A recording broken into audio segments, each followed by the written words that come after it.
Hey everyone, welcome to Keller Acres. Today is clean out the chicken coop day. Yes, we have not done this for several months now. We do it about twice a year.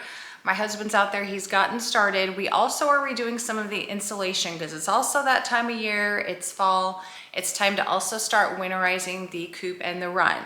So the chickens are protected and as cozy as they can be. They don't need to be warm. They keep themselves warm pretty good, but you do want to make sure that you're blocking out the wind for them once that harsh wind, cold wind comes in and the snow.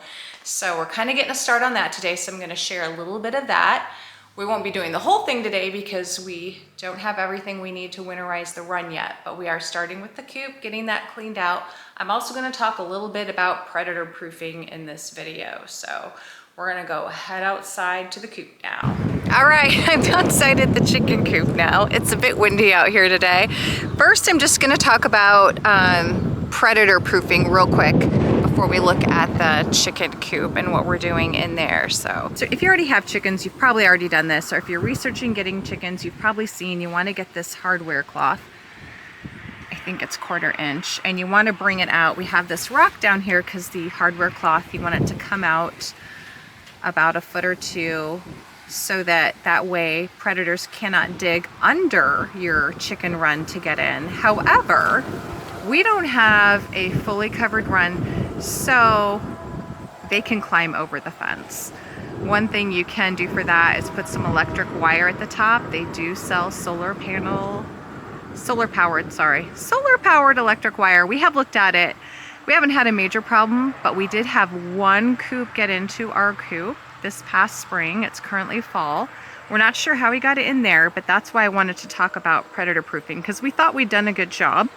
What we think happened, we're not 100% sure, but right here is a claw mark, and we think that he may be our door. So sometimes in this automatic door, and these are fabulous by the way, ours is a Coop Defender. We love it, it works fabulous, but down here, as you can see, and I need to clean it out, debris gets down in this track. Right now there's some bedding down in there, and then also in the winter you're going to get snow and ice in there, and it needs to be cleaned out because when it gets filled up with debris, then the door doesn't shut tightly. So we think he may have been able to get his paw under it and open it up.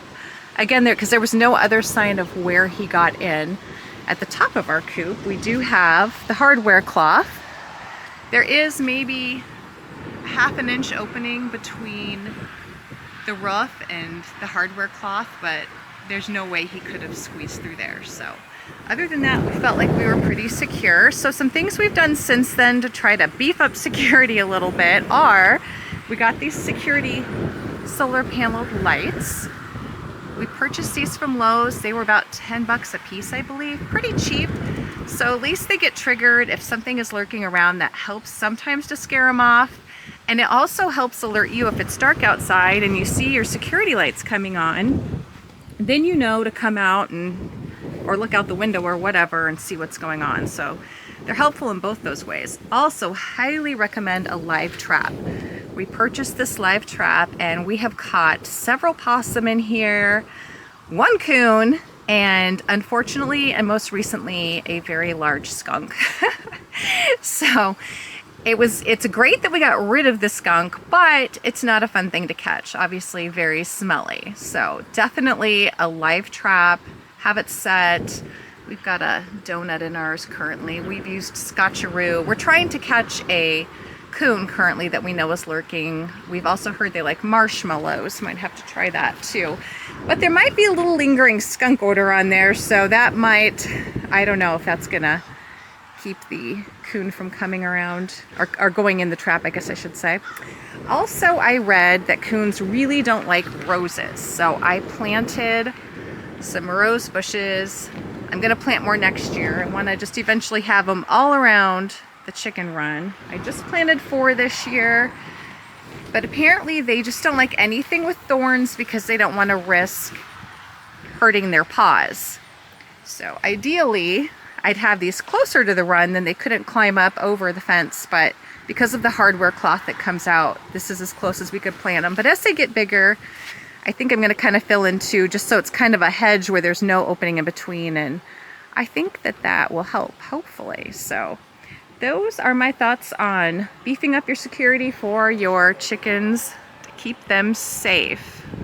Okay, I am going to be pulling all of this old dirty bedding out. We don't have a very thick layer in here because it's been summer.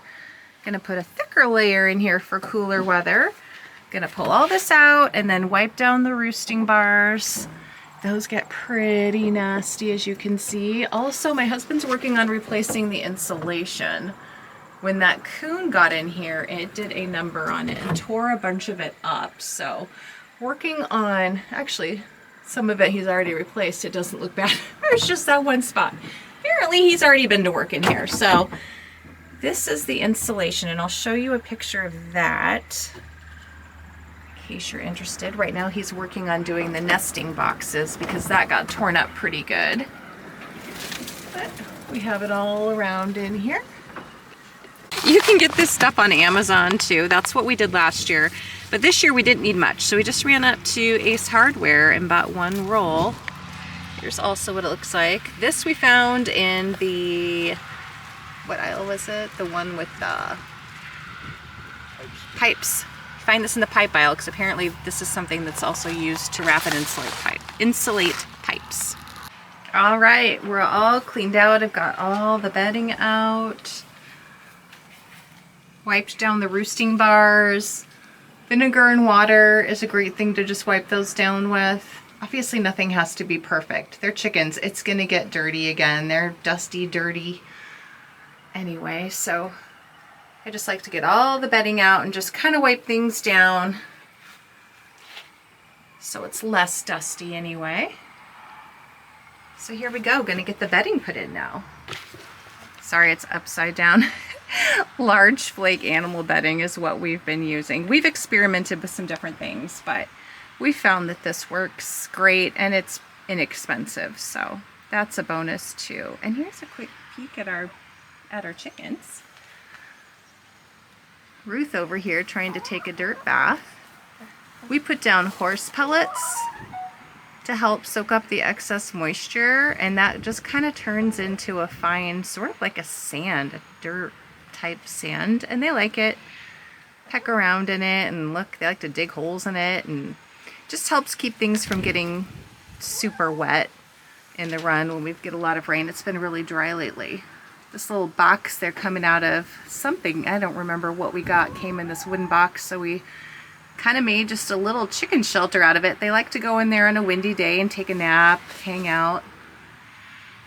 Ruth here's just really enjoying herself, taking a little dirt bath. Isn't she so cute?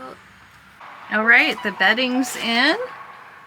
Much nicer, much cleaner in here. Hopefully the girls appreciate it. If you're new to having chickens and you're just cleaning out your coop for the first time or adding insulation, you know, this insulation makes it look kind of crazy in here, kind of like a spaceship.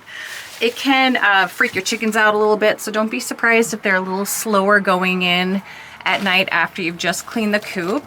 If you've never done it before, they are chickens and they are scared of everything. So change scares them. They don't like change. I remember the first time we cleaned ours out, they just kept looking in the coop, turning around, walking back out. It took them forever to go in that night. So don't be surprised if that happens. We're also gonna go take a look at the nesting boxes. My husband got those all insulated.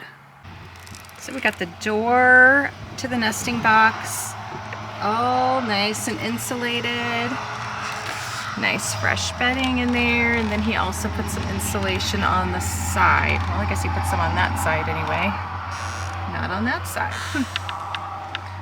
Looks good. We'll go take a look at the run really quick and what we have left to finish up there. So since our run does not have a roof, we purchased this carport just to kind of help a little bit, provide a little more shelter. So we're gonna enclose this for winter. What we did last year and what a lot of people do is they wrap their run in plastic to help block the wind in the winter. And instead of doing that, we're just gonna wrap this carport, and then hopefully we can keep this area wind-free and as snow-free as possible for them. Also for winter, you're gonna need something to keep your water from freezing. We purchased this thing last year, this silver, I don't remember exactly what it's called, but you just set whatever water thing you're using on top of it. Obviously you gotta plug it in. And then that will keep your water from freezing. It worked fantastic last year. Hopefully it still works. It's been just sitting out here unplugged all summer, so hopefully it still works. We'll have to test it out soon. Make sure it's still working, but that's something you want to think about too. The chickens need access to water all the time, and it won't be long and that will be freezing. All right, well, thanks for watching, and we'll be back with another video on enclosing this run. Be sure to hit the like and subscribe button if you're enjoying our videos.